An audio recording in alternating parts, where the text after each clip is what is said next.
Endgames are a very important part of chess, and a lot of people like to ignore that, thinking that since the game starts with the opening, that's more important. My strong belief is that it's very important actually to learn little technical endgame patterns, endgame tactics, endgame theories, and that's what we're doing right now. Here we're seeing something very simple in front of us, where there are only 2 queens on the board. However, we'll be building on this. Normally, when there are only the kings and a queen each left on the board, the game is a basic draw. People typically don't even play any further. Of course, it's an exception when one side or the other has the opportunity to immediately win the other side's queen. And that's what's happening here with a typical skewer that we're seeing.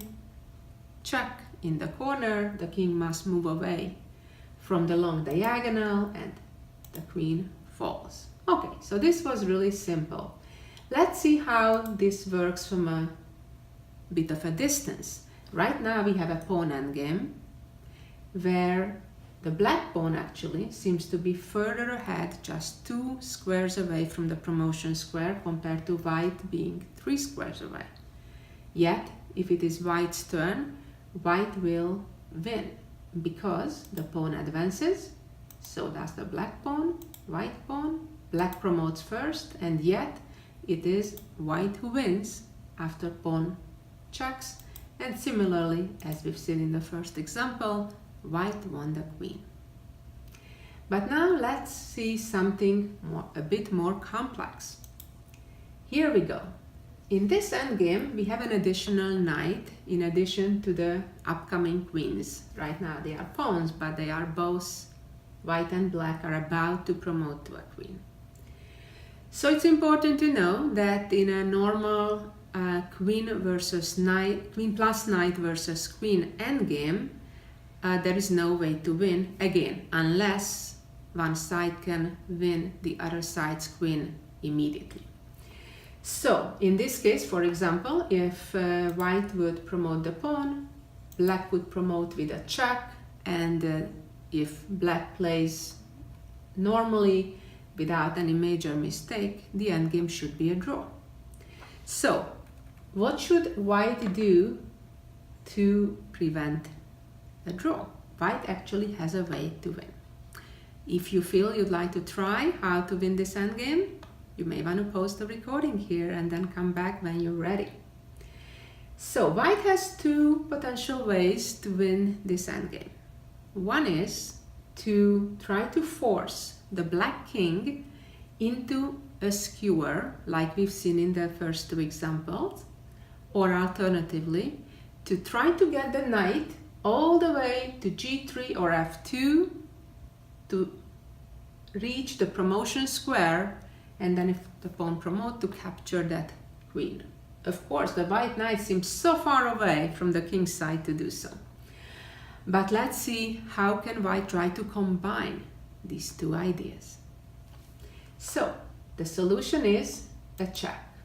So now the king can go to a whole bunch of places, but if the king goes anywhere along the b file, for example to b4, then the white pawn promotes with a check, and of course black does not have the time to promote his own pawn. So after knight b3, if the king goes to d6, again the pawn promotes with a check, and that ends the game there pretty much because the pawn is falling. After knight b3, if the king goes to d5, then white again accomplished the goal, and that is forcing the king onto the diagonal with the same line of the queen, and comes queen b7, and then capturing the queen. But what happens if the king goes to c4? Now the pawn is not promoting with a check, and neither is there a skewer, because the king is not on the same diagonal with the pawn that's about to promote. Well, we have to give another check. Now again, the king has options where to go. The king again cannot go to the b file because pawn would promote with a check. Again, it cannot go to d5 because of the same reason. It would be on the same diagonal with the new queen on h1. If the king goes to d4, there is a new problem, namely that the knight will check and make a fork, attack both the king and the pawn at the same time. If the king from the check goes to c3, then we achieve one of our two goals, namely check and then knight f2, catching the promotion square.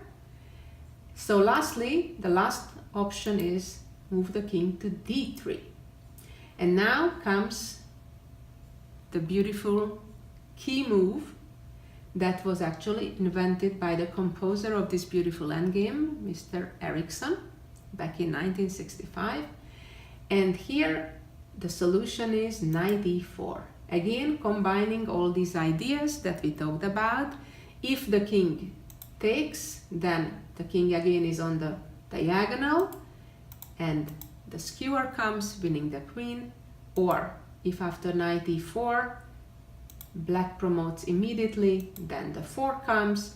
And of course, if black just moves the king, then again the knight just reaches the promotion square. Hope you enjoyed this little lesson that talks about skewers and queen endgames.